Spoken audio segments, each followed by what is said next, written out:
Lakliba Yaoshang kumhei sharuk ama oina Holi Chatpa Nakatheng Chatpa Thabal Chongba yaona Yaoshang mari leinaba thouram sing Phubala khungang oina Athingba Thamle haina khanghalakli Heeram asigi matangda Phubala Apunba Meira Paibi Secretary O Babita phongdorakpada Lakliba tang mari dagi pangthokkadouriba Yaoshang kumhei asiga mari leinana Phubala Apunba Meira Paibi amadi Phubala gi Apunba club ahum oiba Apunba meepham ama pangthokli Hauzik oiba Manipurgi phibam asig yenglaga Yaoshang kumhei mari leinaba thouram sing Phubala gi akoibada pangthoktanaba meepham aduna wadip lawri haina mana maka takhi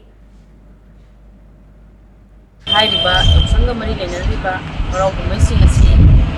Phubala khungang oina leinaba hajari maramdi hujik oiba manipurgi tangbu leitradaba sina maram oirakanda hujik manipurda phangliba saithing asiga mari leinana ikoi marau kumhei sing asi tawbidanaba miyamgi mafamda akoina anganjagani